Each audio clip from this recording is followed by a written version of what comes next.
Louvado seja o nome do Senhor, que é digno. Tu és digno, Senhor, de receber toda a honra, glória, poder, louvor. Está escrito lá no Apocalipse, o cântico ao Cordeiro. Apocalipse 4:11. Tu és digno.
Não temos a dimensão conceitual desse termo, Rei dos Reis. Por quê? Porque nós não sabemos nem o que é um rei. Nós nunca tivemos rei. Então, a nossa cultura brasileira não sabe o que é um rei. A nossa cultura brasileira, aqui nessa nossa geração, nunca vivenciou o que é viver sob um rei. A gente não sabe.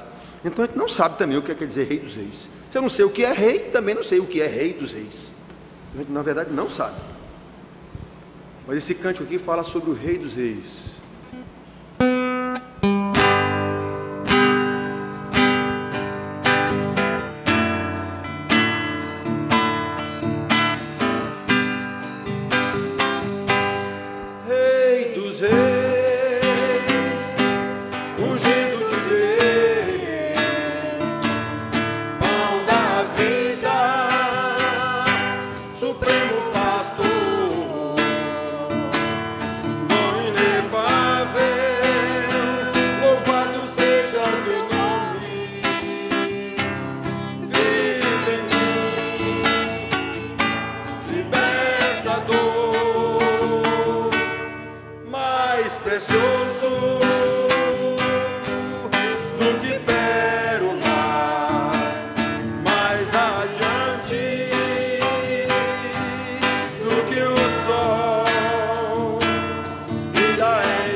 Glória a Deus.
lá louvando a Deus com oração pelo irmão Bruno. Oh, meu Deus amado. Agradecemos o sacrifício do seu Filho Jesus Cristo, o qual nos justificou na cruz, e vem, Senhor, nos resgatando a cada dia, nos libertando, ó Senhor, nos ajudando a nos despir do velho homem, através da revelação da sua palavra em nosso coração, através, ó Senhor, do seu Santo Espírito que em nós habita. Louvamos e agradecemos o teu santo nome, por tudo que o Senhor tem feito por nós. Amém. Amém. Irmãos queridos, vamos abrir nossas Bíblias no livro de Efésios. Eu já disse para os irmãos, nós vamos ver hoje sobre a dimensão espiritual da igreja.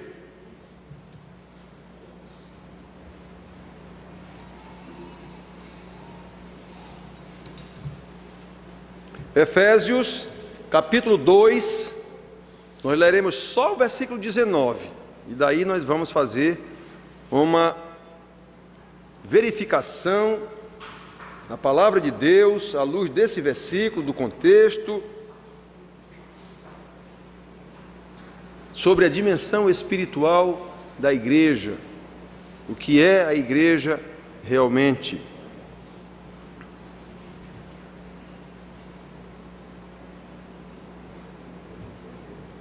Diz assim a palavra de Deus: assim já não sois estrangeiros e peregrinos, mas concidadãos dos santos, e sois da família de Deus. Paulo estava aqui explicando a esses efésios que eram gentios. O que quer dizer gentio? Quem não é judeu. Todo mundo que não é judeu é gentio. Então, como eu falei ainda há pouco aqui, os judeus achavam que só eles eram povo de Deus. Ainda acham até hoje lá. Esses que moram em Israel, que são judeus ainda de verdade, até hoje continuam achando que só eles são o povo de Deus, continuam esperando o Messias, tudo como a lei de Moisés.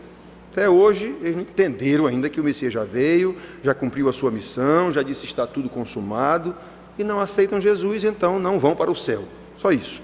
Bom, mas o fato é que aqui, esses gentios que se converteram, esses que são ovelhas de outro aprisco que Jesus veio buscar, Paulo está dizendo para eles: olha, vocês agora não são mais estrangeiros. Eles eram estrangeiros com relação a Israel, com relação ao povo de Deus, eles eram estrangeiros, e Deus deixou isso bem claro no Velho Testamento. Só Israel era seu povo, o resto do mundo não era.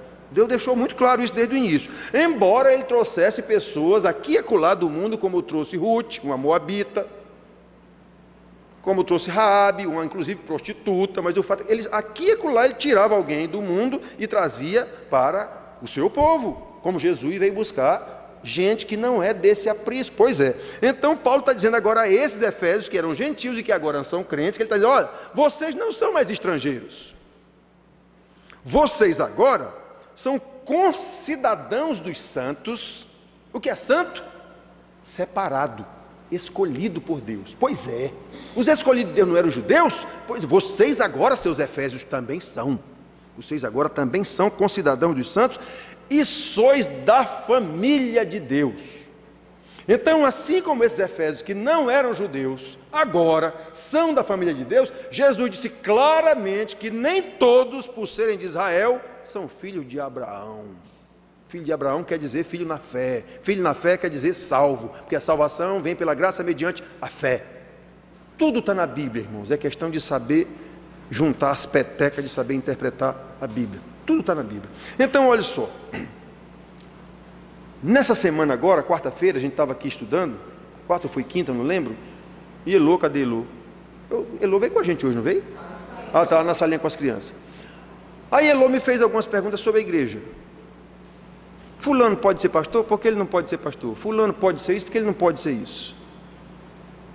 Aí eu estava dizendo para Elô, porque há uma organização humana chamada igreja, com nome na placa e tudo, igreja presbiteriana, igreja batista, igreja não sei o quê. Isso é uma organização humana que, na verdade, pouco ou nada tem a ver com a igreja de Cristo, com a igreja da Bíblia. Nessas organizações humanas tem ou pode ter alguém dentro que faz parte da igreja verdadeira de Jesus. Pode ser que tenha, mas pode ser que não tenha nenhum, nem mesmo o tal pastor. Aliás, essa possibilidade é muito maior do que a metade dos irmãos de qualquer igreja, por exemplo, serem crentes verdadeiros. A possibilidade de não ter nenhum crente em qualquer igreja, qualquer uma, de qualquer denominação, inclusive o pastor, é muito maior do que a metade dos irmãos de qualquer igreja serem salvos. Podem ter certeza disso. Muito bem, então, irmãos, o que é que Paulo está dizendo aqui para esses efésios? Olha, vocês agora não são mais estrangeiros, não. Vocês são da família de Deus. Obviamente que Paulo estava escrevendo para esses irmãos aqui, que foram convertidos pela pregação dele, mesmo ele foi pastor lá durante 3 anos, e ele está pressupondo, digamos assim, que esses irmãos são todos crentes, mas certamente não eram, sem nenhuma dúvida. Nunca houve numa multidão todo mundo salvo, nunca houve, nem Israel que Deus escolheu e formou, nunca houve, certo? Jesus sempre disse que são poucos os salvos. Então, irmãos, aqui ele está partindo do pressuposto de que esses irmãos são crentes. E ele ensina a esses irmãos, Efésios, que eles agora são uma família, a família de Deus. Irmãos, o que é que eu luto tanto aqui há 8 anos? Que a nossa igrejinha, com 50 membros, seja uma família. E é complicado, os irmãos sabem que é complicado. Muito complicado. A gente não é família de nada, todo mundo aqui sabe disso. Mas é o meu maior anseio, pastorear uma igreja que saiba o que é igreja, que saiba o que é uma família unida, que haja como uma família unida e especialmente família de Deus, dirigida por Deus, Espírito Santo.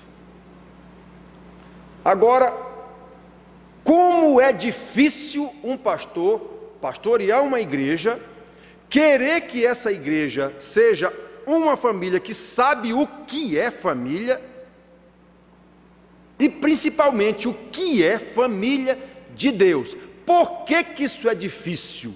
Porque a igreja é composta por famílias temporais, seculares e quase todas elas desajustadas.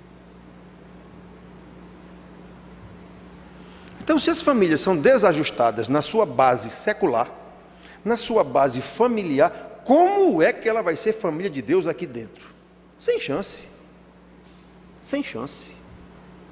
Se não houver uma conversão para ajustar essa família em casa, sem chance de querer que a igreja seja uma família ajustada aqui. Que a gente só se reúne 1, 2 vezes, 3 vezes por semana. O resto da semana é um desajuste total na sua casa. Então como é que o pastor vem querer que os irmãos sejam ajustados dentro da igreja? Sem chance. Então o maior desejo do pastor é ver uma igreja família. Porque, irmãos, para ser uma igreja família, voltando àquele raciocínio de agora, a Bíblia também nos revela claramente que, embora nós vivamos neste mundo, não somos desse mundo. A Bíblia diz, nós somos peregrinos, estamos nesse mundo aqui de passagem. A nossa pátria é a pátria celestial, a nova Canaã, a nova Jerusalém, o descanso eterno de Deus. A Bíblia nos diz isso, irmãos. Só que nós precisamos saber que enquanto não chegamos lá na Canaã celestial, nós vivemos aqui, nesse mundo amaldiçoado pelo próprio Deus. Não é Satanás que amaldiçoa ninguém, não. Quem amaldiçoa é Deus. Satanás não tem esse poder, não. Quem tem poder para amaldiçoar é Deus, e foi ele quem amaldiçoou logo depois do pecado de Adão. Por tua causa, toda a terra será maldita. Foi Deus quem amaldiçoou. Não foi Satanás, não. Satanás faz parte da maldição. Ele é um amaldiçoado junto com toda a criação. Ele também é criação. Então foi Deus que amaldiçoou. Isso, se foi Deus que amaldiçoou, eu ensinei isso para os meninos lá dentro hoje de manhã na classe deles. Se foi Deus quem amaldiçoou, quem é que vai desamaldiçoar? Quem é que tem poder para revogar um decreto eterno de Deus? Ele amaldiçoou a criação. E agora? Quem é que tem poder para desamaldiçoar? Só Ele. E como é que Ele faz isso? Através de Jesus na cruz do Calvário. Está consumado, desamaldiçoei, pronto. A maldição eu levei toda ela agora sobre mim na cruz do Calvário. É isso que quer dizer está consumado. Então na eternidade Deus já revogou a sua maldição. Só que no tempo isso está acontecendo. Para quem? Para os eleitos, para os verdadeiramente crentes, para aqueles que são efetivamente da família de Deus. Só e somente só para estes. Os outros continuam na maldição da desobediência de Adão, continuam na maldição que jogará no inferno no último dia. E eu estava dizendo para os meninos hoje, meus filhos, está aqui um que estava lá escutando, prestem atenção, só há um jeito de se provar aqui neste mundo secular que nós não estamos mais debaixo da maldição, que o está consumado de Jesus tirou a maldição de sobre nós, e que nós agora realmente somos da família de Deus, não somos mais estrangeiros, somos cidadãos dos céus, concidadãos de Jesus Cristo, que é o único que está lá no céu. Só há um jeito, meus filhos, de provar isso. E qual é esse jeito? O que foi que gerou a maldição de Deus? A desobediência de Adão. Por tua causa, Adão, ele não diz por tua causa, por causa de vocês, Adão e Eva, não, foi por causa de Adão. Por tua causa, Adão, toda a terra é maldita, toda a criação. Pois é, o primeiro homem criado. Paulo explica muito bem isso lá em Romanos e também em Coríntios. O segundo homem, o santo que não pecou, que em Romanos ele chama de segundo Adão, Jesus, esse não pecou. Pois é, não foi pela desobediência de Adão que toda a terra foi amaldiçoada? Sim. Como é que Deus vai desamaldiçoar a sua criação? Ele não amaldiçoou por causa da desobediência de um, pois ele vai desamaldiçoar pela obediência do outro. Então Jesus, aquele que foi obediente na cruz, quando disse está consumado, a obediência dele, que foi inclusive à cruz por causa disso, e tomou os pecados dos pecadores nas suas costas, esses, e somente esses, aqueles a quem Deus deu o poder de serem feitos, chamados seus filhos, como está escrito em João 1,12, pois bem, estes agora vão provar que são da família de Deus. Como? Só há um jeito: pela obediência. Não há outro jeito de se provar que é crente. O único jeito de se provar que é crente é pela obediência. Nós provamos que não somos crentes pela desobediência de Adão. Nós provamos que somos crentes pela obediência de Jesus. Pois bem, irmãos, então nós sabemos que agora, da família de Jesus, da família de Deus, concidadãos dos céus, mas nós ainda vivemos num mundo que continua na maldição, até que o tempo se consume, até que Jesus volte. Nós estamos aqui ainda, nesse mundo amaldiçoado. É por isso que, Milena está com câncer. Isso é fruto do pecado, não o pecado dela, do pecado no geral. É por isso que nós morremos. Deus não diz para Adão, o dia que comer morre. Pois é, entrou a morte, por causa da desobediência. Então é por isso que a gente adoece, é por isso que tem político corrupto, é por isso que todos nós somos pecadores. Porque nós ainda estamos nesse mundo amaldiçoado por Deus. A maldição já foi caçada, pastor, sim, já foi caçada na eternidade. E no tempo, na cruz de Jesus, mas ainda não acabou o processo. Ainda não acabou o processo, só quando Jesus voltar. Portanto, irmãos, nós salvos, verdadeiramente salvos, temos que entender que somos cidadãos dos céus, como ele disse aqui, vocês agora são cidadãos dos céus, vocês estão na família de Deus, sim, seu colega, mas eu ainda estou nesse mundo. E é nesse mundo aqui que eu vou provar que sou cidadão do céu. É nesse mundo aqui que eu vou provar que sou da família de Deus. Lá no céu não tem mais que provar nada para ninguém, não vou estar lá. Por isso que Jesus disse, aliás, Paulo diz que fé, esperança e amor, mas no fim das contas só vai ficar o amor. Por quê? Porque depois de estar no céu não precisa mais ter fé, eu já estou lá. Não precisa mais ter esperança, a esperança já foi concretizada, eu já estou lá. Então só resta o amor. Por isso que Paulo diz isso lá. Fé, esperança e amor. Desses três, porém, só resta o amor. Por isso. Fé é o quê? Para eu estar no processo de salvação e de santificação, eu preciso de fé o tempo todo. Esperança, a esperança da glória que Jesus vem me buscar. Quando ele vier me buscar e me levar para o céu, não preciso mais nem de fé, nem de esperança. Acabou, só tem agora o amor, de ficar amando o meu Senhor e louvando e glorificando o meu Senhor, só isso. Então, irmãos, só que nós, enquanto estamos aqui na terra, eu tenho que mostrar que sou da família de Deus. Como é que eu provo que eu sou da família Rodrigues de Oliveira, meu pai e minha mãe? Pela minha identidade, pela minha certidão de nascimento, pela minha conduta. Esse menino aí é filho de Zé Rodrigo, pode confiar nele. Porque o cara conheceu meu pai, sabe como foi que meu pai me criou, sabe que eu ando de acordo com os ensinamentos do meu pai, sabe que eu vou honrar o nome do meu pai. Aí então um cara que não me conhece, mas conheceu o meu pai, vai dizer assim, não, isso aí pode confiar que você é filho de Zé Rodrigues, pode confiar.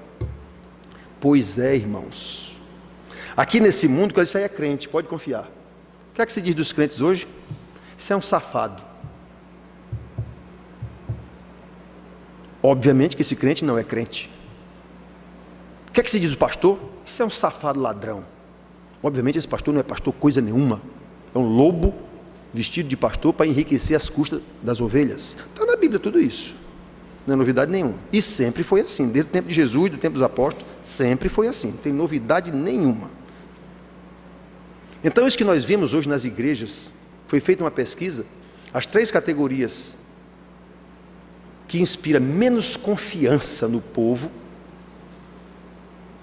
neste Brasil velho nosso, são políticos, polícia e pastores. Pode um negócio desse? Pode um negócio desse? Político ninguém confia mesmo. Polícia também não, muito difícil. A não ser que você conheça um policial e saiba que ele é honesto, polícia você tem mais medo que de ladrão, né?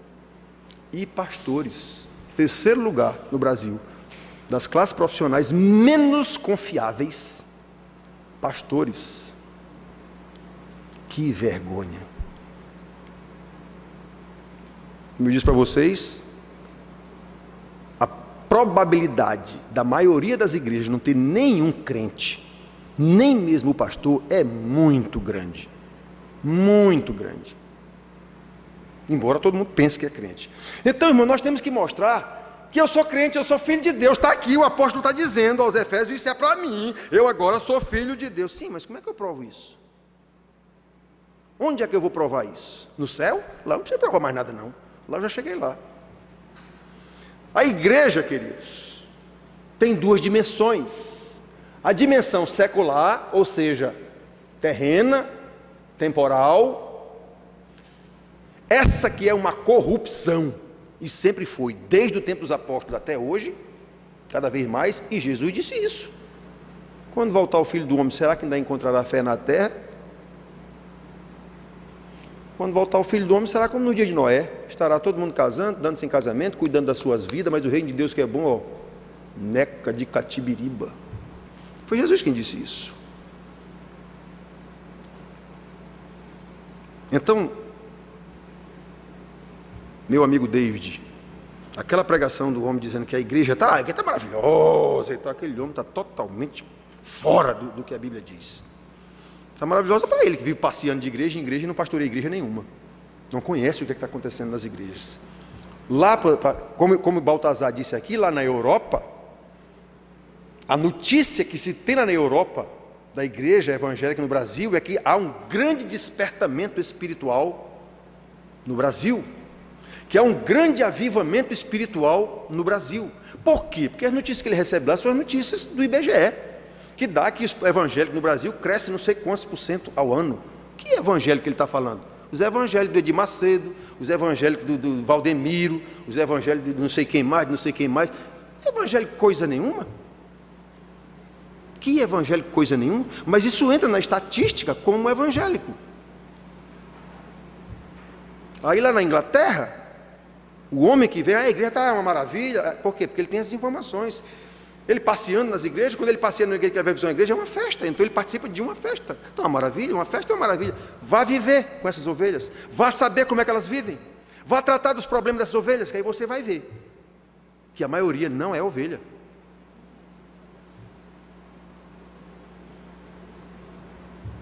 Como dizia o maior pastor batista da história dos batistas, Spurgeon, a função de pastor é pastorear ovelhas, mas a maioria dos pastores gasta a maior parte do seu tempo tangendo bodes. E sabe o que foi que Jesus disse? Que no último dia eu direi as ovelhas para a direita, os bodes para a esquerda. Então, irmãos, a gente não pode esquecer isso. A igreja tem duas dimensões: a dimensão secular, terrena, que está aqui, que a gente vê, a gente chama isso aqui de igreja, reunião dos santos, não é o prédio não, é reunião dos santos, supostamente santos e crentes, e a igreja espiritual, e nós queremos falar hoje dessa dimensão espiritual, porque essa é a que vale. A igreja é um corpo, como nós estamos vendo aqui, que eu não sei se quem está aqui dentro é crente ou não, Deus sabe. Mas essa igreja que é um corpo, ela é espiritual. Então a igreja verdadeira, os que são de fato da família de Deus, que estão aqui dentro, Deus sabe quem são. Então esses é que vale. Os que eu não sei, e você mesmo também às vezes não sabe, isso aí não vale. Então nós temos que tratar, é igual, eu tenho um corpo, olha como nós somos pecadores desgraçados. Nós não somos um corpo que tem um espírito, nós somos um espírito que tem um corpo momentaneamente. Todo mundo sabe que esse corpo vai morrer. Não tem um vivente que não saiba disso. Mas nós nos agarramos a esse corpo com unhas e dentes, sabendo que esse corpo não serve para nada e que ele vai morrer, e não cuidamos na dica de nada do Espírito, que esse sim é eterno e vai para a eternidade, ou para a glória do Pai, ou para o inferno. Então vejam como nós somos desgraçadamente corruptos por causa do pecado. Nos agarramos ao que não interessa e nem ligamos para o que interessa, que é o Espírito. Pois é, a igreja é desse mesmo jeito. Quem é que compõe a igreja? Estes seres pecadores que querem cuidar do corpo e não cuidam do Espírito. São esses que fazem a igreja. E eu quero chamar a atenção para a dimensão espiritual da igreja, e não a dimensão secular, prédio, conta para pagar, salário do pastor, não sei o que, não sei o que. Isso não interessa.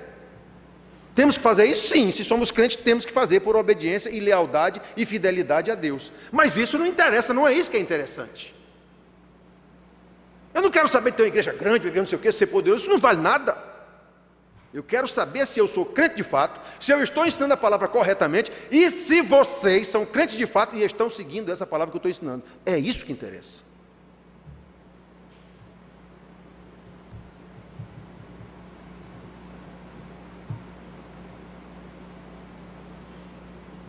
Então, irmão, nós precisamos saber que na dimensão espiritual, a igreja não é uma organização humana, como sempre existiu desde Tiago, lá em Jerusalém. Não é uma organização humana. Ela até tem uma organização humana, porque ela, como vive numa sociedade, tem que ter CNPJ, pagar a conta de água, pagar a luz, não sei o quê. Se tiver empregado, tem que pagar salário de empregado. Mas isso não é o que importa. Que nem nós, eu tenho um corpo, mas não é isso que importa. O que importa é o meu espírito. Então a igreja, ela tem uma dimensão espiritual que é divina, não é homem que organiza a igreja, e é eterna.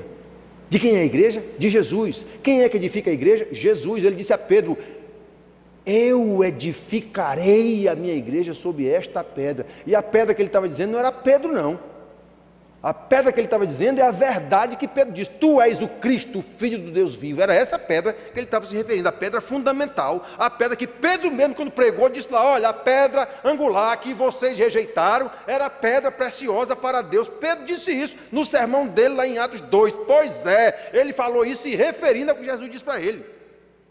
Pedro, tu és pedra, porque Pedro quer dizer pedra. Então tu és pedra, e essa afirmação que tu fizeste aí, que eu sou o Filho de Deus, é sobre esta pedra que a igreja será construída, e quem vai construir sou eu. Eu edificarei a minha igreja, vocês serão os construtores. Vocês, seus apóstolos, serão os construtores, mas o edificador sou eu. A igreja é minha, não é de vocês não.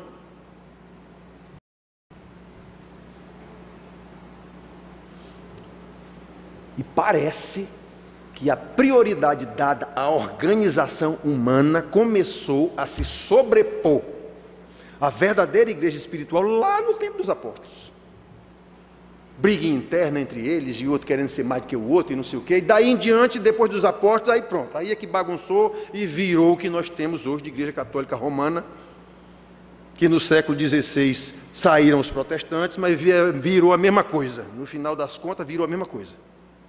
A igreja protestante hoje está muito mais, usando uma palavra bem conhecida aqui na Paraíba, está muito mais esculhambada do que a igreja católica.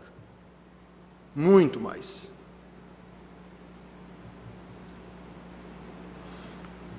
Portanto, irmãos, a igreja verdadeira é a igreja espiritual, embora ela viva aqui enquanto instituição secular.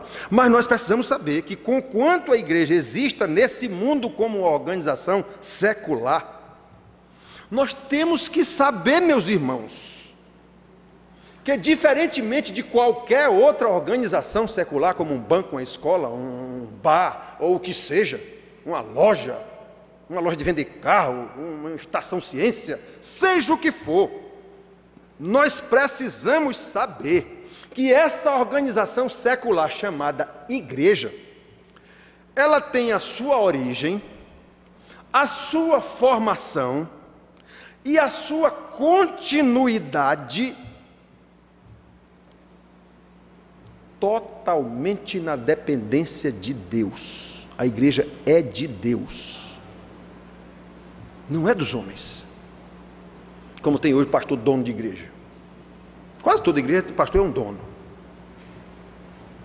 e quanto maior aí é que ele é dono mesmo, porque ele não quer perder, ele vai abrir mão daquele império que ele tem. Se for preciso matar, ele mata alguém para não perder aquele império dele.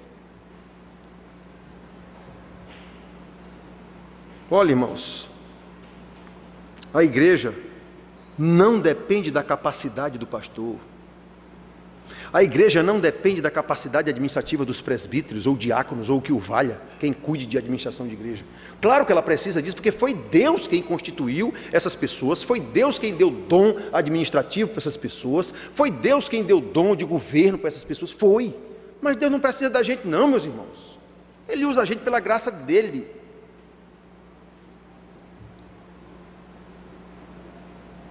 O que eu estou fazendo na igreja secular aqui é para Deus, não é para mim, não é para a minha glória. Então nós precisamos saber disso. Deus não depende da capacidade administrativa e empreendedora do ser humano, como as outras organizações dependem. Essas cadeiras brancas que estão aí atrás de plástico, eu comprei de um pseudo-pastor que organizou uma pseudo-igreja, pseudo quer dizer falso, lá no Valentina. E quando nós viemos para essa igrejinha aqui, faltava cadeira, e o irmão disse: olha, eu tenho um amigo que botou uma igreja lá no Valentina e fechou a igreja, ele está vendendo as cadeiras. Ele ainda nem pagou, ele só pagou a primeira prestação das cadeiras e tal, comprou na promoção lá no Carrefour, me lembro bem que foi no Carrefour, comprou a prestação lá no Carrefour, no cartão dele, e agora, vamos lá, me levou lá no camarada. Chegou lá, estava as cadeiras tudo empilhadas, ainda cada uma delas com selo ainda, tinha nem tirado aquele selozinho que vem, um papelzinho colado nela, né? Essas que estão aí atrás. 85 cadeiras. É, pastor, eu estou vendendo. Mas por que, irmão, você está vendendo as cadeiras? Não, porque eu botei uma igreja aqui, mas não deu certo, não. Eu botei uma igreja aqui, mas não deu certo, não. Ou seja, ele botou a igreja como quem bota um boteco, um bar. Ou seja, isso não tem nada a ver com Deus. Absolutamente nada a ver com Deus. Então a igreja de Deus não depende, ou seja, o cidadão não teve capacidade empreendedora para botar um negócio chamado igreja. Faliu a igreja dele. Um mês faliu. Por quê? Porque aquilo não era igreja coisa nenhuma. Tinha um nome de igreja e ele tentou botar com a capacidade empreendedora dele para ganhar dinheiro com a igreja e não deu certo. Me vendeu as cadeiras. Pois, irmãos, a igreja, mesmo vivendo neste mundo, na dimensão secular, como qualquer uma outra empresa deste mundo, com CNPJ, com endereço, com conta de água, com conta de luz, com conta de telefone, com tudo isso, mesmo assim, ela é uma criação de Deus. Ela tem, repito, a sua origem, ela tem a sua formação, ela tem a sua sustentação unicamente em Deus. Nós somos apenas instrumentos na mão de Deus. Porque quem é que Deus vai usar para tocar e arrebanhar as suas ovelhas aqui na terra? São os anjos? Não, Paulo diz que os anjos até queriam.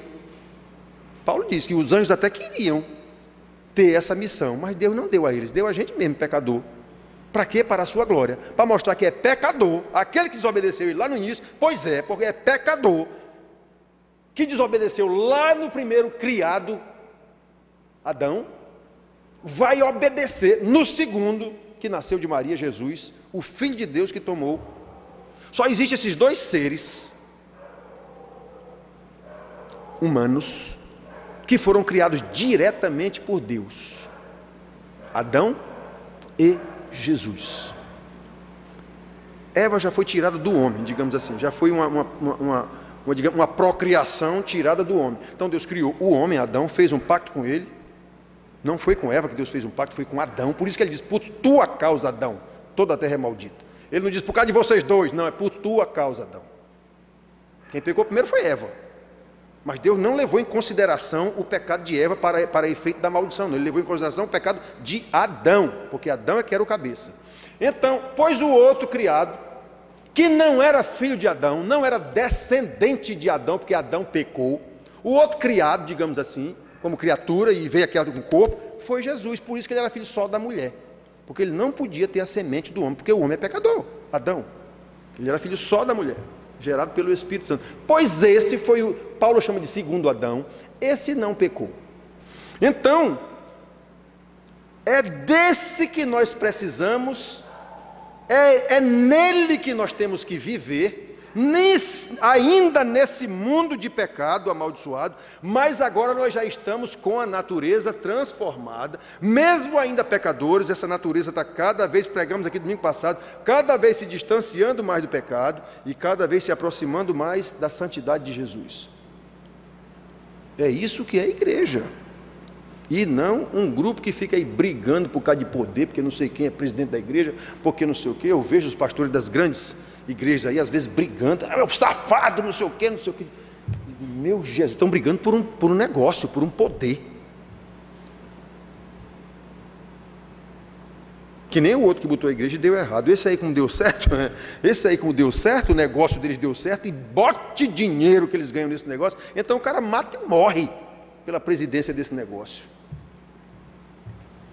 Irmãos, nós somos apenas agentes de Deus na dimensão secular.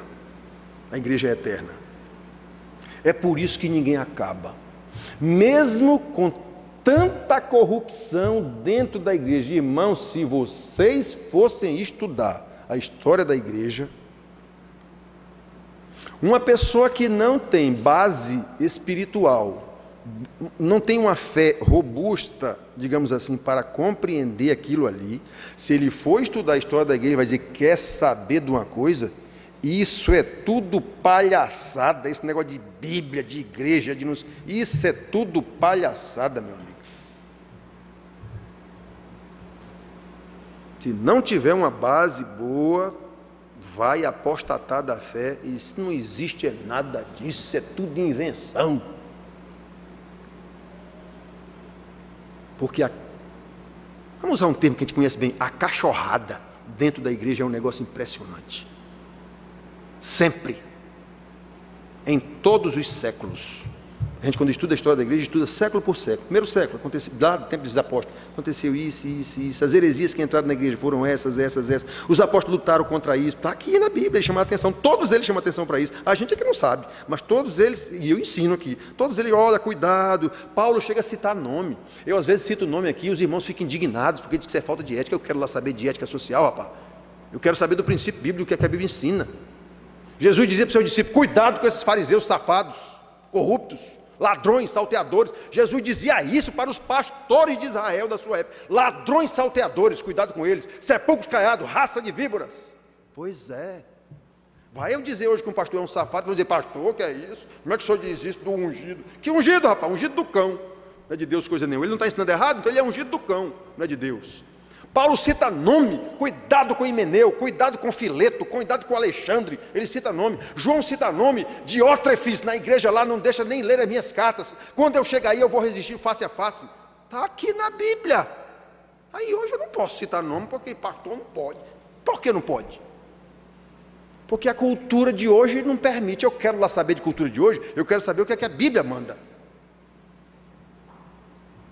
Mas pode me processar. Processe. Não mataram Jesus? Imagine. Se mataram Jesus num processo todo irregular, imagine a mim. Num processo regular, de acordo com as nossas leis. Injúria, difamação, processo então. Pronto.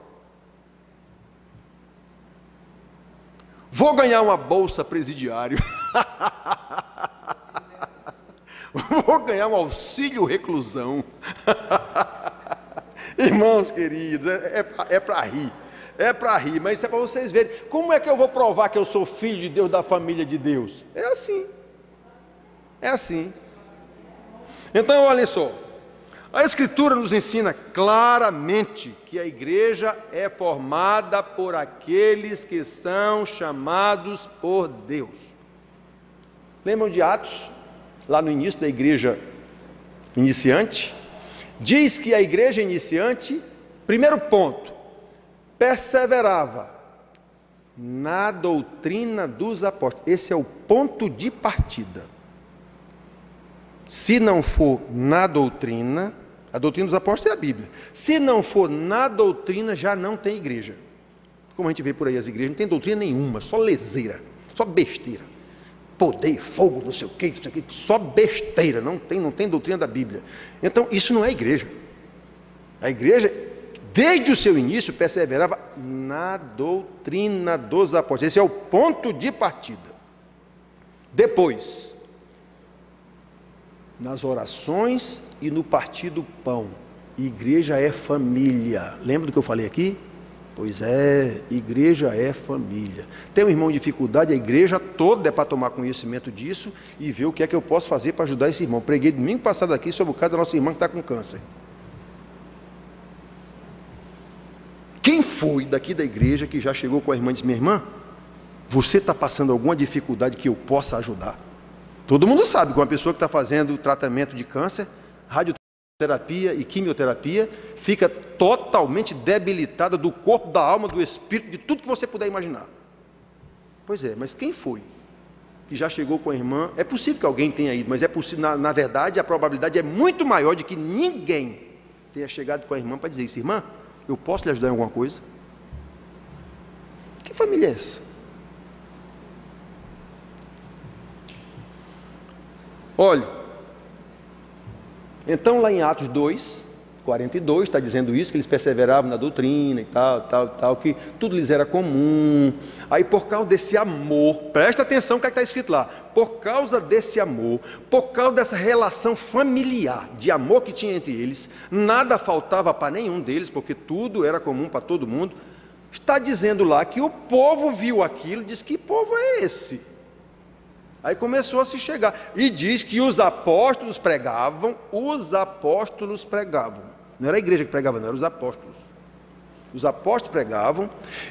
Como era que a igreja pregava? Pelo seu exemplo de amor, está escrito lá. Então a sua vida de comunhão, de amor familiar, aí diz que Deus acrescentava a cada dia os que iam sendo salvos. Não era ninguém que ia atrás de ninguém, que ia bater de porta em porta. Não tinha nada disso. Era simplesmente a vida de amor deles, a pregação dos apóstolos, prega quem foi chamado para pregar, a pregação dos apóstolos, e Deus acrescentava a cada dia os que iam sendo salvos. Portanto, salvação é inclusiva. Essa história de eu sou crente, mas não vou na igreja, não. Não, você não é crente, não. Você não é crente, não. Nunca entendeu o que é ser crente. Porque ser crente sem ir na igreja, você não é crente, não. É essa igreja secular aqui, cheia de pecador, que era para ter mais um, esse que está dizendo que não vem, esse que está dizendo que não vem. Pois é, era para ter mais um. Então, irmãos, é Deus quem chama. Jesus disse aos seus 12 discípulos: olha, não foram vocês que me escolheram, não. Fui eu que escolhi vocês. Lembram? João 15,16: não fostes vós que me escolhestes a mim, antes eu é que vos escolhi a vós, e vos designei para que vades e deis frutos, e o vosso fruto permaneça. Que fruto é esse que Jesus está falando? Fruto do Espírito, irmão.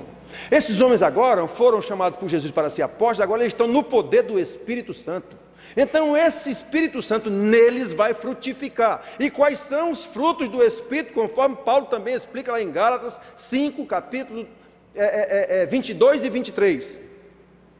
Amor, alegria, paz, bondade, longanimidade, fidelidade, mansidão, domínio próprio. É isso.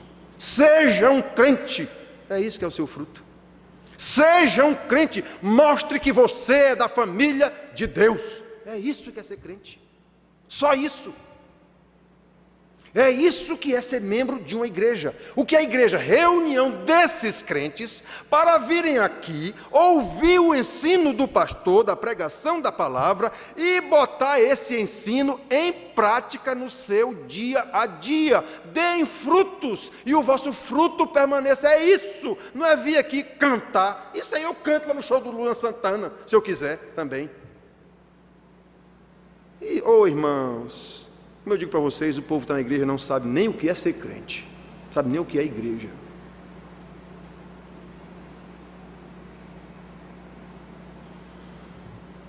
Esses discípulos que Jesus disse: eu escolhi vocês, preparei vocês durante 3 anos, de manhã, de tarde e de noite. E tem pastor que diz que os discípulos eram analfabetos. Analfabeto é o pastor que diz isso.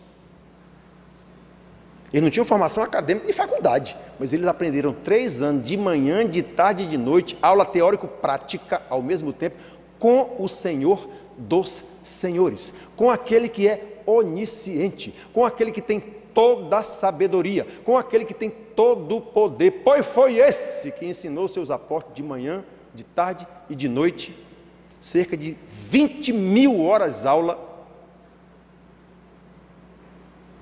coisa que a gente não faz no nosso tempo de vida, em toda a escola, começando do primário até um pós-doutorado, você não estuda 20 mil horas aula teórica. Jesus deu mais de 20.000 horas aula para os seus discípulos, teórico-prática ao mesmo tempo, dizia e mostrava na hora. É assim que vocês devem fazer. Nosso ensino em faculdade é só teórico. A gente vai aprender quando começa a trabalhar como profissional, mas na verdade o ensino da faculdade não serve para nada, só para lhe dar um canudo e depois lhe dar um rumo, só para lhe dar um rumo. Muito bem, irmãos, então, esses discípulos escolhidos pelo Senhor, ensinados e capacitados por Ele, foram, como o Senhor lhes disse, depois lhes dá o poder dele mesmo. Lembra de Mateus lá no final? A tal grande comissão? Qual foi o ponto de partida de Jesus? Todo poder me foi dado nos céus e na terra. Pois bem, esse poder eu passo para vocês. Vocês agora vão e façam discípulos. Aí ele diz como é que faz discípulo. Como é que faz discípulo? Pregando, batizando e ensinando tudo o que eu vos tenho ordenado. Isso lá no final de Mateus. Lá em Atos, início de Atos, na hora do homem subir para a sua glória: mas recebereis poder ao descer sobre vós o Espírito Santo. Aí sim, vocês vão estar com todo o poder me foi dado no céu e na terra. Pois é, eu vou transferir para vocês, vocês vão receber o Espírito Santo, o mesmo que capacitou Jesus quando estava aqui como homem. Lá na Bíblia, nos evangelhos, está lá dito em vários lugares que Jesus, cheio do Espírito Santo, fazia isso, isso e isso. Lembra que ele recebeu o Espírito Santo quando foi batizado? Pois é. Então, recebereis poder ao descer sobre vós o Espírito Santo, e sereis minhas testemunhas em Jerusalém. Não saiam daqui. O final de Lucas, ele disse isso: não saiam daqui, até receberem o poder. Pois bem, eles ficaram lá. Atos é a continuação do Evangelho de Lucas. Lucas mandou a primeira carta. O Evangelho de Lucas é uma carta para o excelentíssimo Teófilo, narrando as coisas que Jesus começou a ensinar e a fazer. O livro de Atos é uma carta, continuação, para o mesmo Teófilo, narrando o que os discípulos de Jesus continuaram a ensinar e a fazer. Jesus começou a ensinar e a fazer, deu todo o poder para os seus discípulos, para eles continuarem a ensinar e a fazer. Pois é isso que quer dizer o livro de Evangelho de Lucas e a carta de Atos. E eles fizeram, pregaram o Evangelho em todo o mundo. Essa história de dizer que janela 1040 na África, nunca ouviram falar, está conversando, não existe ninguém nesse mundo que nunca tenha ouvido o Evangelho de Deus. Não existe. O Evangelho pode ter sido deturpado, pode ter caído no esquecimento, como está acontecendo lá na Europa. O pastor Baltazar veio aqui e disse: os jovens hoje lá não sabem mais o que é Jesus, não sabem mais o que é Evangelho. Por quê? Porque os pais, ao longo dos séculos, foram deixando de ensinar. Então, o tataravô não ensinou direito mais para o bisavô, que não ensinou para o pai, que não ensinou para o filho, então hoje não sabe mais. Mas dizer que nunca foi pregado o Evangelho ao dedinho, não existe isso. Não existe essa possibilidade. Então, irmãos, aliás, há um livro de um pastor antropólogo que passou a vida inteira dele fazendo, a vida inteira dele de doutor, pós-doutor, pós-doutor, fazendo pesquisa nesse campo de missões. E visitou todos os povos do mundo, esses povos mais distantes, tribos, não sei o quê. Ele não achou nenhum povo na terra que não tivesse conhecimento de Deus. Nenhum. Ele tinha conhecimento de um Deus lá, sei lá o quê. Pois é, esse Deus era o Deus Jeová. Era questão de saber fazer a ligação. Estava totalmente corrompido o conhecimento do povo, mas que eles sabiam. Eu tenho esse livro. Já li. Qualquer dia eu leio de novo. Muito bem, irmãos. Então, o Evangelho da salvação foi pregado em todo o mundo, e Paulo afirma isso. Paulo diz: não ficou um vivente na face da terra sem ouvir a pregação do Evangelho. Paulo era meio exagerado nas afirmações dele, mas o fato é que ele disse mais de uma vez. Então o livro de Atos, querido, nos relata que, conforme o Senhor Jesus mandou, os apóstolos pregaram o Evangelho da salvação e muitas pessoas se converteram. As Escrituras também ensinam que a salvação é pela graça e não por obras. Está escrito isso na palavra. É dom de Deus. Portanto, todos aqueles que se converteram pela pregação dos apóstolos, não foi por qualquer capacidade dos apóstolos. A gente, por causa da nossa herança católica, tende a endeusar os santos da Bíblia, endeusar Abraão, Moisés, Davi. Quantas vezes eu falei sobre isso aqui? Paulo. Esses camaradas eram pecadores iguaizinhos a mim, iguaizinho a você, do mesmo quilate. A diferença estava na graça de Deus sobre a vida dele, porque Deus deu a ele uma graça maior, consequentemente uma responsabilidade muito maior, para uma missão muito mais pesada, digamos assim. O que é que Deus deu a gente? Assim, no nosso dia a dia? A missão de cuidar de uma família, e nem isso nós fazemos.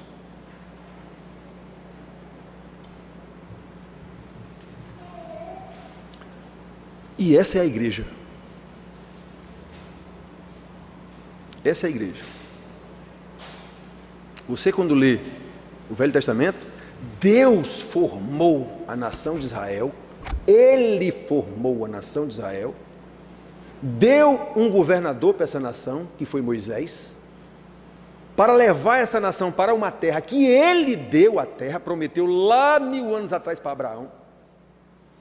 Ele conduziu esse povo durante o deserto de forma milagrosa, que todo mundo via esses milagres a todo tempo, e esse povo desobedeceu a Deus o tempo inteiro.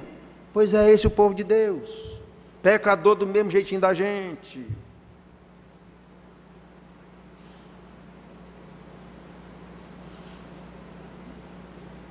Pois essa é a igreja de Deus que Jesus edifica. Mas ele sabe quem são os seus eleitos. Ele disse: eu conheço as minhas ovelhas. Olhem que ele estava falando de ovelhas específicas. Ele não estava falando do mundo todo, não. Ele estava falando das minhas ovelhas. Aí nós lemos no relato de Atos, como eu disse ainda há pouco, que esses irmãos perseveravam, ponto de partida, na doutrina. Não tem doutrina, não é igreja de Deus. Mesmo com a placa lá na frente, igreja presbiteriana, não sei das quantas. Não tem ensino doutrinário de um pastor, então não é igreja. Tem ensino errado do pastor, então não é igreja. Embora tenha o nome de igreja, embora tenha um CNPJ, tudinho. E quem está lá dentro não é ovelha, porque se fosse ovelha, saberia que essa voz que está falando aqui não é a voz de Jesus. Jesus disse: as minhas ovelhas ouvem a minha voz e me seguem. Você está seguindo um pastor que ensina errado? Tá, pois então saiba, você não é ovelha de Jesus. Está na Bíblia isso. Essa é a dimensão espiritual da igreja. Essa é a dimensão espiritual da igreja. Sabe o que significa isso, queridos? Isso significa, como nós vimos aqui, que é Deus quem escolhe os seus eleitos. Ele disse isso para os discípulos: não foram vocês que me escolheram, não, fui eu que escolhi vocês. E sempre foi assim. Não foi Israel que escolheu Deus, não, foi Deus que escolheu Israel. Não foi Abraão que escolheu Deus, não, foi Deus que escolheu Abraão. Não foi Noé que escolheu Deus, não, foi Deus que escolheu Noé. O tempo todo.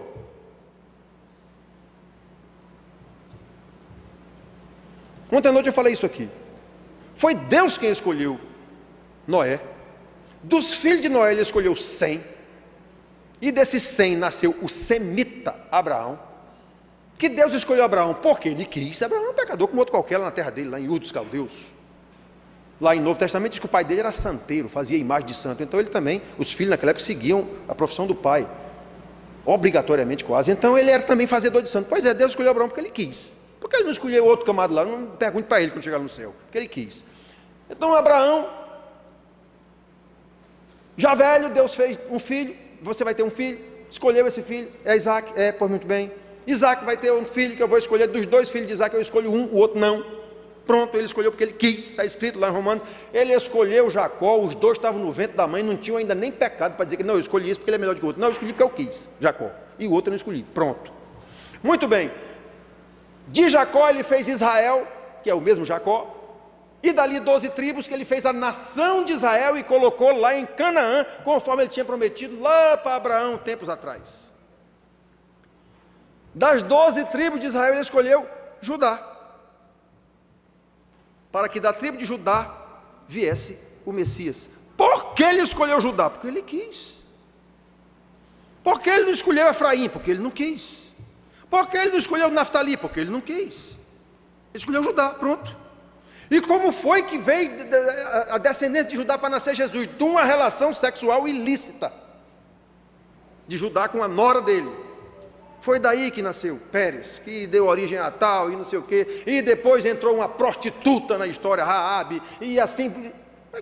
É assim que Deus faz, porque ele escolheu uma prostituta porque ele quis. Você pensa que é melhor do que a prostituta lá? É não. É não. Ninguém é melhor do que ninguém. É Deus, é Ele quem escolhe, queridos. É Ele quem chama. Ele escolhe, chama no tempo oportuno. É Ele quem capacita, dando inteligência, dando o dom para saber interpretar, estudar e se cansar e estudar horas e horas e horas e horas para entender a interpretação, para poder ensinar. É Ele quem faz tudo isso. Não tem mérito em mim, no pastor, não sei quem, não tem. Pastor não é nada, ele é um servo de Deus que recebe um dom para estudar a Bíblia e ensinar os irmãos, só isso. Mas os pastores são autoridades. nas igrejas, dono das igrejas, pessoas importantes na cidade. Onde já se viu isso? Já disse para vocês aqui em outra pregação, pastor importante, essas duas palavras não tem a ver uma com a outra. Não tem a ver. Pastor importante são duas palavras totalmente divergentes, diferentes uma da outra. Pastor é automaticamente insignificante. A palavra pastor quer dizer alguém insignificante. Era a profissão mais insignificante de Israel. Pois é, Jesus disse: eu sou o bom pastor. O homem que Deus escolheu para ser o rei modelo foi Davi. O que é que Davi era? Um pastor de ovelhas. O mais ralé dos irmãos dele. Então, pastor importante são duas palavras incompatíveis. Totalmente incompatíveis. Se ele é importante, ele não é pastor.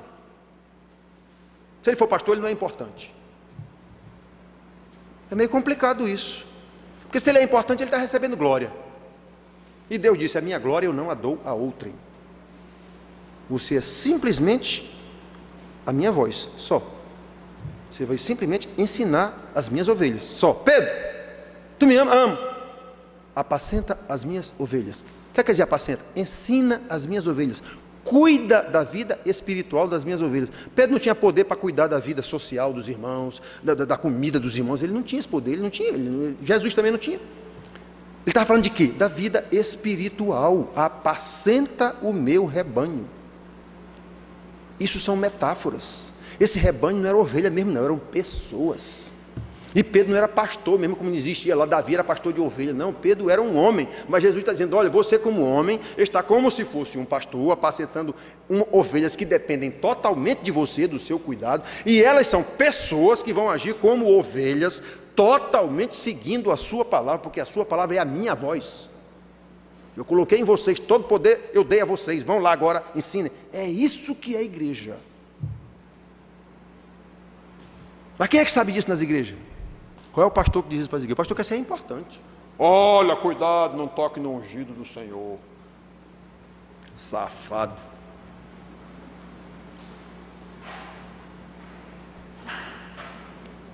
É Ele quem escolhe na eternidade. É Ele quem chama no tempo oportuno. É Ele quem capacita pela inteligência, pelo estudo, pelo esforço. É você quem age, nós somos agentes de Deus. É por isso que Paulo ensina que Deus nos escolheu em Cristo, antes da fundação do mundo, para sermos santos e irrepreensíveis perante Ele. E como é que eu vou ser irrepreensível perante o Senhor? Pela doutrina. Não tem outro jeito. Como é que eu vou passar numa prova no colégio? Estudando a disciplina, a matéria. Pois é. Como é que eu vou me apresentar irrepreensível diante de Deus? Sabendo qual é a vontade dEle. E qual é a vontade dEle? A doutrina. Não tem mistério na coisa. Muito bem, irmãos. Nós precisamos ver isso aqui. Então, em primeiro lugar, a igreja é espiritual? É, mas ela existe aqui no secular. E é aqui no secular que nós mostramos se somos espirituais. Em segundo lugar, nós precisamos saber que essa dimensão espiritual, nessa dimensão espiritual, a igreja, mesmo como organização secular, temporal, com CNPJ, com todos os direitos e deveres de qualquer organização daqui da terra, não é? Ela não apenas tem origem, condução de Deus enquanto está aqui, como tem um destino eterno. Lembrando, nós somos um espírito que tem um corpo. Então eu não tenho que cuidar do corpo enquanto corpo. Eu tenho que cuidar do corpo, sabendo que este corpo está momentaneamente aqui na terra, para mostrar que esse espírito é de Deus. Que nesse corpo agora habita o Espírito Santo de Deus, junto com o meu espírito, como Deus prometeu lá nos profetas. Já disse para vocês tantas vezes isso aqui. Farei com eles uma nova aliança. Ele estava se referindo isso a Jesus, viu? Estava se referindo isso à vinda do Messias. Dizendo isso para Israel: farei com eles uma nova aliança. Tirarei deles o coração de pedra. Colocarei neles um coração de carne. Colocarei neles um espírito novo. Colocarei neles o meu temor, para que obedeçam aos meus mandamentos e aos meus juízos e os meus decretos. E para garantir que eles vão andar em obediência, eu colocarei neles o meu espírito. Pois é. Não disse?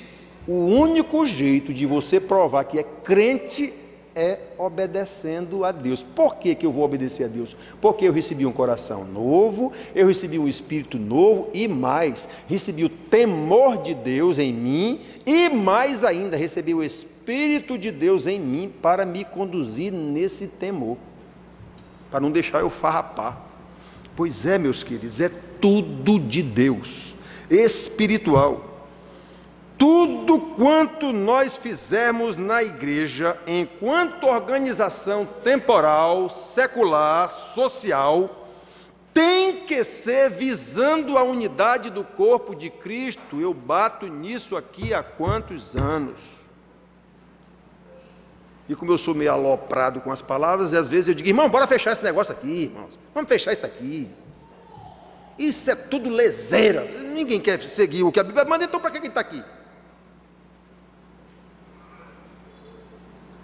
Você é um bom marido para sua mulher? Não. Você é uma boa esposa para o seu marido? Não. Vocês ensinam seus filhos? Não. Os filhos obedecem os pais? Não. Então nós estamos fazendo o que aqui?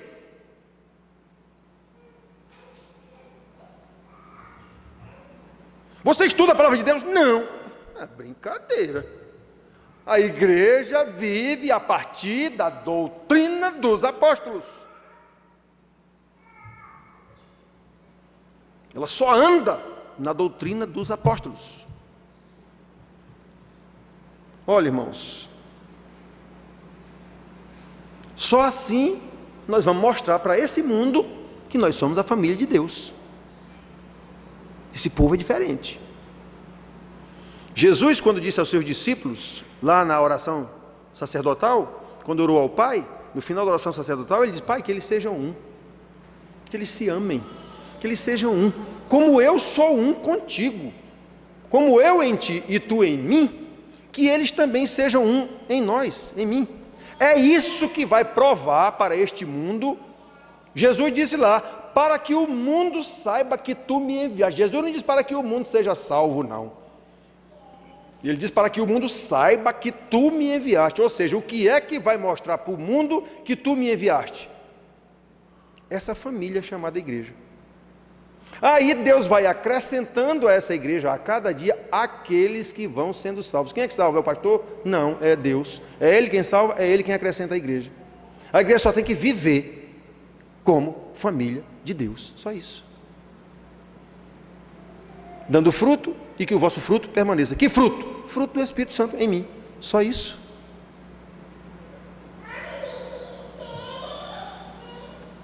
Então, irmãos, nós precisamos lembrar, pregamos aqui há 2 domingos atrás sobre Pedro: vós sois raça eleita. Meu Deus do céu, se a gente pensasse nisso, vós sois raça eleita. O que é raça eleita? O que é eleito? É aquele que foi escolhido por Deus. Deus escolheu, vós sois raça eleita, foi Deus quem escolheu vocês. Vocês são sacerdócio real. O que é sacerdócio real? Qual era o papel do sacerdote? Interceder a Deus pelos irmãos. Então vocês vão ficar intercedendo uns pelos outros, pelas almas perdidas. Vocês vão ficar pregando a palavra de Deus. Vocês são profetas. É isso, pregando como? Com a sua vida. Se você souber ensinar a Bíblia, muito bem, sim. É sinal que você recebeu um dom de pastor mestre. Só isso. Então, irmãos, Jesus disse: eu vos escolhi e vos designei para que vades e deis frutos. Jesus não estava falando de uma igreja, organização sócio-religiosa para virar uma potência mundial como virou a igreja católica. Um monstro que não tem mais condição nenhuma de ser domado ou dominado, que fugiu do controle da própria sociedade. A igreja evangélica também. mesma coisa. Onde foi que se viu na Bíblia que um pastor tem que ser alguém importante a ponto de dar pitaco no governador do estado, não sei o quê, no rei do mundo, que nem o Papa, a Igreja Católica faz? Onde é que está isso? Ah, Daniel no Velho Testamento, presta atenção, aquilo ali é história e aconteceu naquele contexto, naquela situação, com um propósito que já se cumpriu. Vamos para o Evangelho, vamos ver o que é que o Evangelho diz sobre a igreja. Vão pregando o Evangelho mundo afora, só isso. Só isso, vão pregando o Evangelho mundo afora, ensinando, batizando, só isso. Vocês são raça eleita, povo de propriedade exclusiva de Deus. Aqui nós vimos aqui, vocês não são mais estrangeiros, não. Vocês agora são família de Deus, concidadão dos santos. Irmãos, agora para que foi que Deus nos escolheu? Olha, eu vos escolhi a vós outros e vos designei para que vades e deis fruto e o vosso fruto permaneça. Ora, se eu sou filho do meu pai, eu vou agir do mesmo jeito do que eu aprendi com o meu pai. Eu vou honrar o nome de família. E qual é o nome de família que eu tenho nesse caso espiritual aqui? Eu sou filho de Deus. Como é que eu vou agir? Como filho de Deus.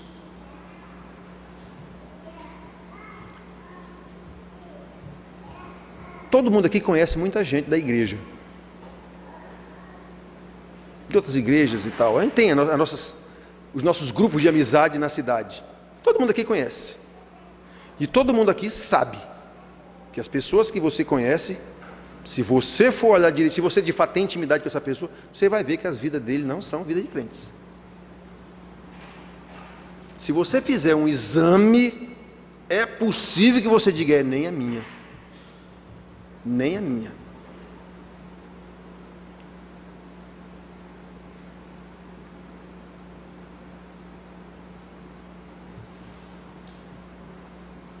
Olha, irmãos, todos esses ensinamentos de Jesus, dos seus apóstolos, visam a uma igreja eterna. Não é aqui na terra, elas visam ao momento em que nós nos encontraremos com Jesus. Eu não tenho que formar um império aqui na terra como as igrejas têm formado. A igreja católica começou, que é a igreja apostólica, né? Romana. As pessoas, os tais crentes, a igreja católica, homem, isso é a igreja mãe. Isso é a igreja mãe. É a igreja que vem dos apóstolos. É a igreja católica, apostólica, que se transformou em romana. Aí começou a piorar a situação, piorou a situação muito, que ela já vinha desmantelada, mas ainda era perseguida. Ainda era perseguida. Quando passou a ser romana, através do imperador Constantino, aí o negócio virou instituição governamental, secular, econômica, política e tudo que você puder imaginar de corrupção. Mas é a igreja mãe. Nunca deixou de ser, não. Ela perdeu a graça de Deus, saiu do rumo, mas é a igreja mãe. Foi dela que nós saímos. Como somos pecadores do mesmo tantinho deles, a tal igreja evangélica que começou na reforma protestante está pior do que a igreja católica hoje, em termos de corrupção e de tudo no mundo. Olha a tal bancada evangélica do Congresso.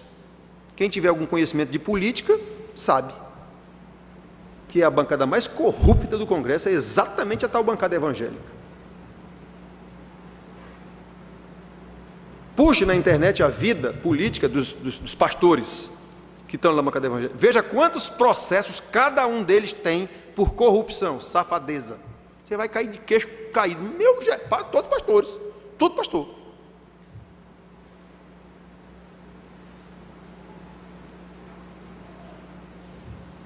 A igreja, irmãos, lembrem, conquanto viva aqui na sociedade, neste mundo secular, A dimensão que importa mesmo nela é a dimensão espiritual. Ela não pode ser tratada, ela não pode ser vista como uma instituição qualquer, como um clube sócio-religioso como hoje. A maioria das igrejas ditas evangélicas não passa de um clube sócio-religioso. Eu gostaria de fazer uma pesquisa de doutorado aqui em João Pessoa, no caso específico de João Pessoa, porque a minha hipótese seria essa, que quem quebrou todos os clubes sociais de João Pessoa foi a igreja evangélica. Essa seria a minha hipótese que eu ia tentar provar. Todos os clubes sociais de João Pessoa quebraram. E quem quebrou foram as igrejas. Porque as igrejas viraram clube sócio-religioso de grátis, como se diz, né? Cheio de entretenimento para os jovens, e farra, e tudo no mundo. Então o cara vai no clube fazer o que lá, pagando mensalidade de sócio? Para quê? Então tudo quanto é pai quer seus filhos na igreja, porque ele imagina que o filho estando na igreja, ele está protegido. Todo pai pensa isso, inclusive os católicos. Todos eles gostam de ver seus filhos nas igrejas festeiras daqui da cidade. Por quê? Porque ele acha que ele estando na igreja ali, ele está protegido. Ele não está fumando maconha, ele não está consumindo droga, fazendo sexo ele está, porque ele sai da igreja e vai para o motel do mesmo jeito, mas ele acha que não, ali meu filho está protegido, na igreja ele está protegido. É isso que os pais pensam. Então quem quebrou no clube não, o clube era desmantelo geral, na igreja o desmantelo é incubado, pelo menos.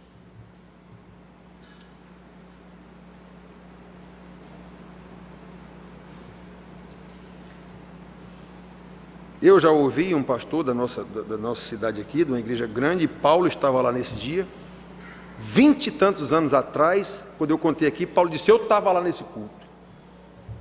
Eu ouvi o pastor dizendo lá, com a igreja com 1000 jovens dentro, sei lá quanto, pensa que eu não sei, que vocês saem daqui e vão direto para o motel? Pois é, ele sabia que os jovens da igreja dele, isso há 20 anos atrás. É o que dá ter uma igreja clube sócio-religioso.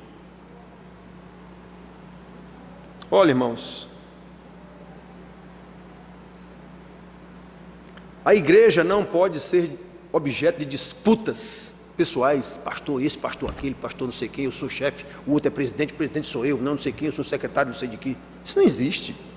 Isso não existe. Na igreja verdadeira, isso não existe. Mas é isso que a gente vê na igreja secular. Na tal igreja, briga por poder, eu sou secretário, eu sou não sei o que, eu sou secretário executivo, eu sou presidente da ordem, não sei de que, eu sou... Mas eu quero lá saber disso, meu irmão. Eu não fui chamado para ser político, eu fui chamado para ser pastor.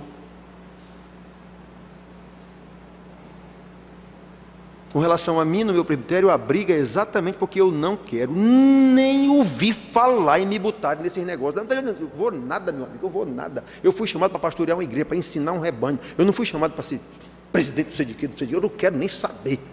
Mas você tem que se associar à ordem, eu não tenho ordem de nada. Eu sou pastor, só. Eu não faço parte de clube, de ordem, eu não tenho nada disso, eu não sou político.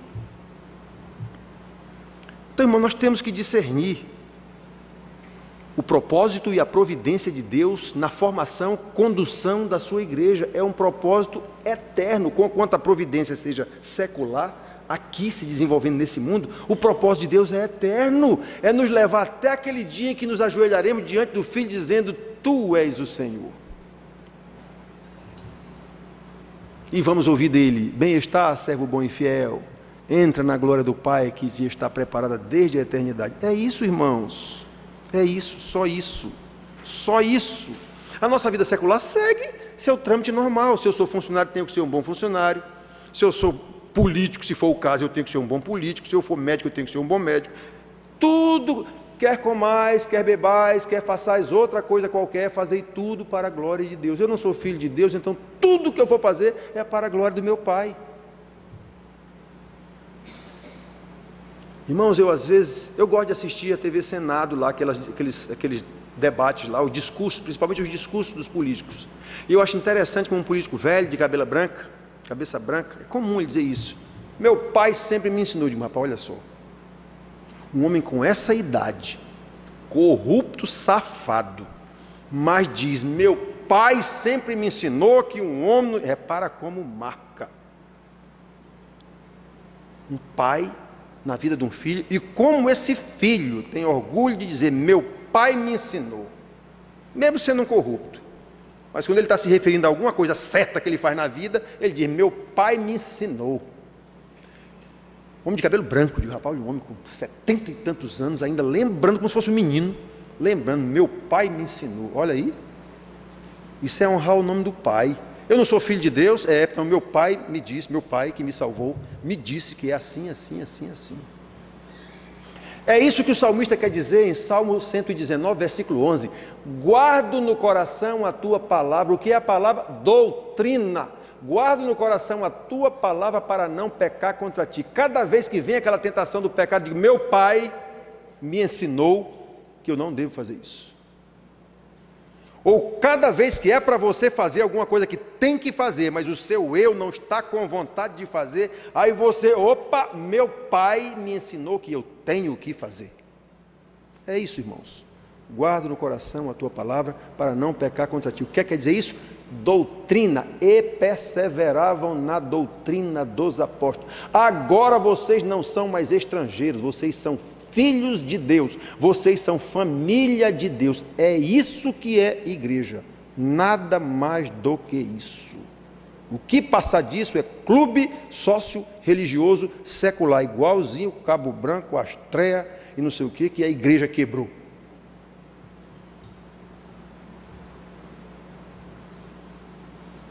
Portanto, irmãos, considerando a dimensão espiritual da igreja, considerando a sua origem e o seu destino eterno, como nós vimos aqui, lembramos aos irmãos que desde que Cristo foi assunto ao céu, desde que ele foi embora, dizendo aos seus discípulos: olha, eu vou embora, mas eu não vou deixar vocês órfãos, não. Eu vou, mas volto. E enquanto eu não volto, eu vou preparar-vos lugar. Na casa do meu pai há muitas moradas, eu vou preparar lugar para vocês lá. Esse muitas moradas é como se ele dissesse assim, a tradução para a gente entender melhor na nossa língua seria o seguinte: a casa do meu pai lá tem muitos cômodos, eu vou preparar um para vocês. Uma tradução para entender melhor no nosso contexto seria assim: na casa do meu pai há muitos quartos, eu vou preparar um lá para vocês, depois eu volto para buscar vocês. E enquanto eu não volto, eu mando outro Consolador. O Consolador que está aqui agora sou eu. Isso é um atributo de Deus, Consolador. Deus Pai, Deus Filho, Deus Espírito Santo, todos os três são chamados de Consolador na Bíblia. Então, só que eu estou subindo para o Pai, para a glória. Pois bem, eu vou mandar outro Consolador. Quem é esse outro Consolador? O Espírito Santo. Então ele vai estar com vocês aqui até eu voltar. Esse Espírito que Deus disse lá no profeta: colocarei neles o meu Espírito. Isso, a Bíblia diz a mesma coisa o tempo todo, em todo canto. Então, irmãos, olha,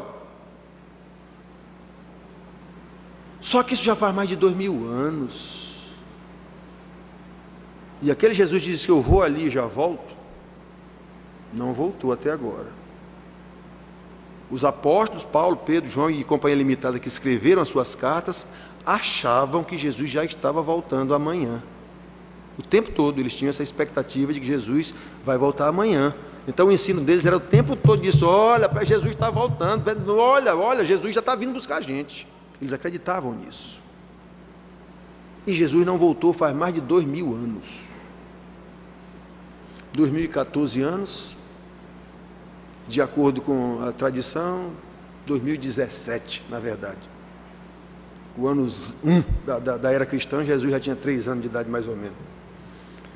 Bom, então não se ouve mais pregação. 2000 anos caiu no esquecimento esse negócio de Jesus vai voltar.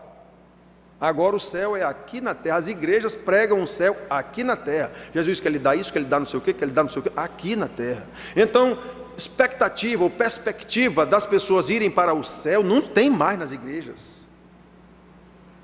Muito menos ir para o inferno. Essa não se fala porque agride as pessoas. Parece que a tal igreja sócio-religiosa não espera mais pelo Senhor. Ela vive como uma empresa secular, com todos os poderes de uma empresa secular, totalmente desvinculada de Jesus, o dono da igreja.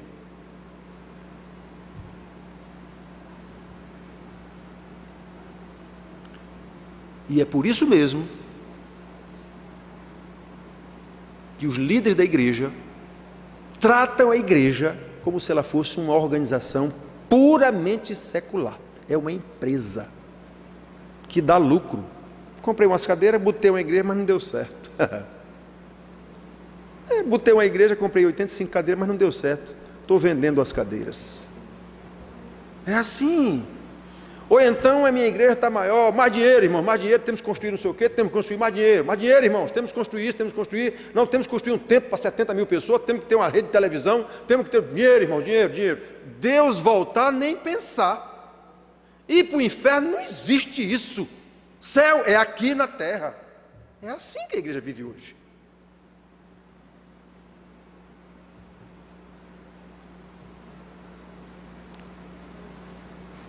A palavra de hoje, que já passou do tempo e da hora do culto também, tem esse objetivo, irmãos, hoje. Lembrar-nos a dimensão espiritual da igreja.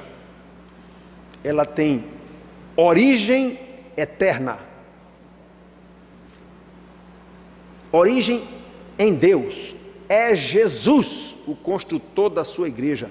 É Ele, pelo seu Espírito, que conduz a sua igreja pela instrumentalidade de pastores fiéis.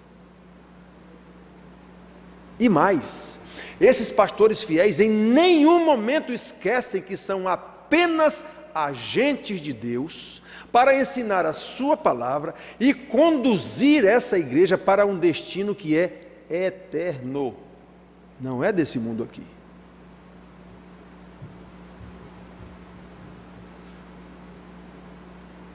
A igreja é criação de Deus, foi formada por Deus, é sustentada por Deus e será recebida por Deus no último dia, quando Jesus vier buscá-la para chegar lá e dizer: Pai, está aqui, meu Pai, o rebanho que o Senhor me mandou ir buscar lá na terra e morrer numa cruz por causa desse rebanho, como Ele disse no caso dos 12 apóstolos, nenhum dos que tu me deste eu perdi, a não ser o filho da perdição, referindo-se a Judas, para que se cumprisse as Escrituras. Ou seja, Jesus, quando escolheu Judas, já sabia que ele era um traidor e que ia ser o causador da morte dele para cumprir as Escrituras, porque já estava lá no profeta, que ele venderá por 30 moedas de prata, até as moedas já estava lá no profeta, 700 anos antes de Jesus nascer, sei lá quanto.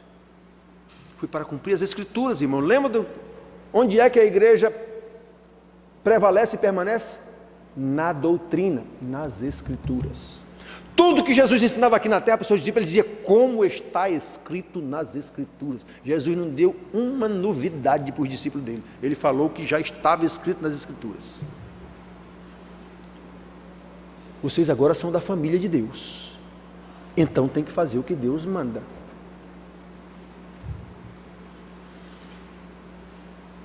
E nós, sabedores que somos membros da família de Deus, assim já não sois estrangeiros. Ninguém aqui é judeu de origem imediata. Então, todos seríamos estrangeiros com relação aos judeus, israelitas. Isso foi escrito nesse contexto. Aqui também. Vós não sois mais estrangeiros, nem sois peregrinos. Não. Vocês são concidadãos dos santos e sois da família de Deus. Como é que vive alguém da família de Deus? Conforme alguém da família de Deus. Salvo vive como salvo.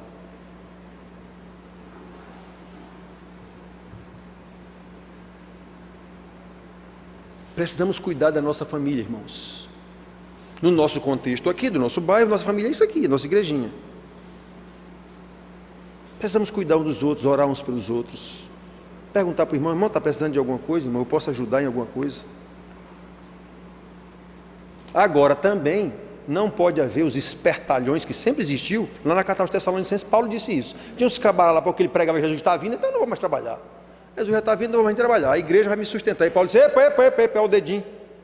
Quem não quer trabalhar, também não coma. Então, existem os espertalhões na igreja que querem viver as custas dos outros. Não, todo mundo é crente, então vão ter que me ajudar. Qual é? Vai trabalhar, rapaz. Que história é essa? Aqui já aconteceu isso, nessa igreja aqui. Irmão queria que a igreja desse cesta básica para ele, e ele, bonzinho de saúde, sem querer trabalhar. Eu digo, meu irmão, que história é essa? Vá trabalhar. Ele foi-se embora da igreja, na mesma hora. E deve ter saído falando mal de mim por aí. Pode ir. Pode falar à vontade, não estou nem ligando. Era só o que faltava, criar vagabundo dentro da igreja. Isso não tem lógica, não tem ordem nenhuma para isso. Então, irmão, só que nós temos que cuidar uns dos outros com amor, de acordo com a doutrina, com amor, guardando no coração a certeza absoluta de que Jesus está voltando, embora ninguém fale mais nisso. Nós devemos viver nesse mundo aqui, amaldiçoado por Deus, na esperança de que Jesus está voltando para destruir toda a terra amaldiçoada e refazer tudo novo, como Ele disse que fará no último dia. É isso, irmãos. Ele vem nos buscar conforme Ele prometeu. Por isso, em um dos últimos versículos da Bíblia, lá no Apocalipse, quando o homem conta como é que vai ser esse fim e tal, ele diz lá: certamente venho sem demora. Jesus dizendo, certamente venho sem demora. Aí o profeta João diz, ora vem, Senhor Jesus. Apocalipse 22, 20.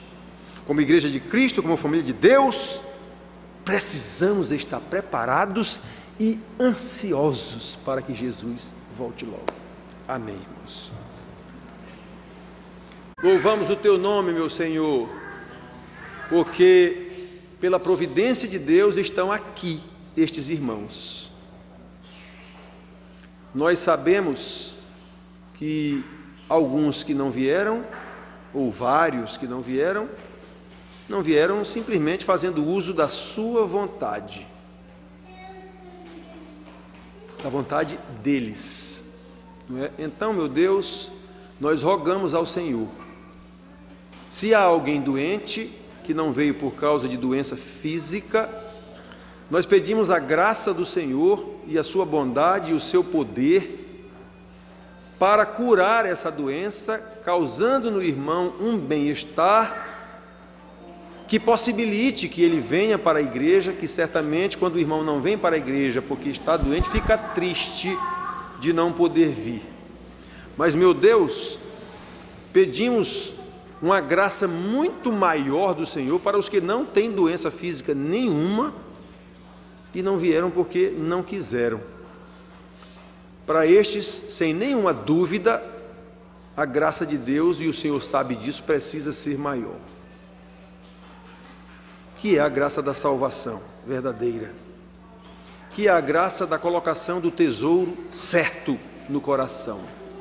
Abençoa, meu Senhor, nos ajuda nas nossas famílias, porque nós somos pecadores, e se formos deixados ao nosso próprio arbítrio, sem nenhuma dúvida faremos tudo errado, mesmo imaginando que estamos fazendo certo, porque somos pecadores, e pecadores cometem pecados, ainda que haja certo, se não estiver agindo pela vontade de Deus e para a glória de Deus, estará errado. Somos pecadores e precisamos, meu Pai querido, da Tua graça, da Tua salvação, da Tua direção, da Tua condução. Meu Senhor, não nos deixa, como Jesus ensinou, não nos deixe cair em tentação, porque nós somos pecadores e gostamos da tentação. É difícil confessar isso, meu Senhor, mas é a verdade. Nós gostamos da tentação, nós gostamos do pecado, porque somos pecadores. Então, se não for, meu Senhor, a Tua graça para nos salvar desta maldição do pecado, para nos conduzir em santidade de vida, não há escapatória, meu Senhor, e o Senhor sabe disso. Por isso nós rogamos ao Senhor, em especial pelos irmãos que têm demonstrado que não têm nenhuma força para se desvincular do pecado, para se desvincular do velho homem que não é tão velho assim, continua novinho em folha em suas vidas. Nos ajuda, meu Deus, nos concede a tua graça, a graça principal, que é a graça da salvação. Assim nós oramos, meu Deus amado, já agradecidos ao Senhor, porque sabemos que o Senhor faz isso para a sua glória, não porque tenhamos qualquer merecimento, mas exclusivamente pelo merecimento do nosso Senhor Jesus. É dele que o Senhor se agrada, é ele o Filho amado em quem o Senhor se compraz, e nele, por ele e para ele é que o Senhor nos adota como filhos, nos adota na sua família, e agora, pela graça do Senhor e pelo poder do Senhor, viveremos como filhos de Deus, amados em Cristo Jesus. Assim nós oramos em nome dele, meu Senhor. E a graça do nosso Senhor Jesus, o nosso querido e eterno Salvador, o amor de Deus, o nosso eterno Pai, que nos salvou em Cristo Jesus, a comunhão do Santo Espírito que Deus colocou em nós habita e nos conduz em santidade de vida até o dia do encontro glorioso com o nosso Senhor e Salvador. Seja com todos vós, igreja, família de Deus, aqui reunida e em toda a face da terra, hoje e sempre.